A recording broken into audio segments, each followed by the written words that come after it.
Today we are going to be learning about brain training, also known as cognitive training. Brain training is a neuromyth. This is because it is a commonly held misconception about the brain that is false. Brain training began when Edward Thorndike, an American physician, made participants complete a task for an extended period of time, like finding the area of a rectangle. When they began to get better at the task that they were doing, he would switch them to another task that was related but different, called a transfer task. An example of a transfer task would be like then finding the area of a triangle. He saw improvements in the practice skill, but very little change in the transfer tasks.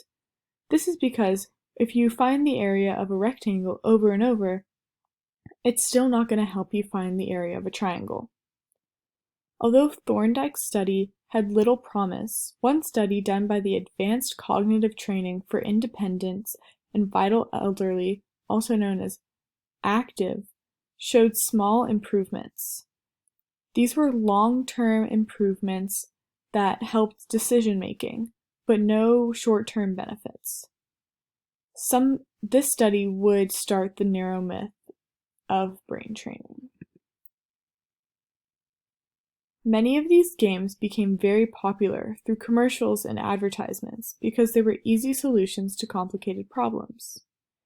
They claimed that their users had improved memory and focus, but many of these advertisements were just consumers explaining why they had purchased this brain training program and not their results. The biggest company that sells brain training services is Lumosity.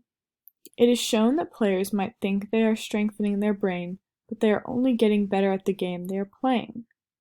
The little success rate that they did get was often a result of the placebo effect. The placebo effect is when you convince yourself that something happens, but it actually doesn't.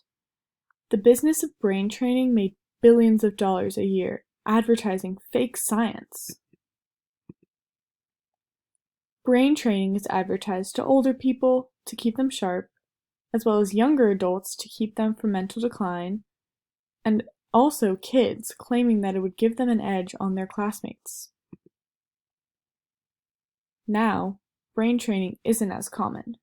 Many companies who sold these programs got in trouble for not having scientific support, and all of their advertisements have been taken down.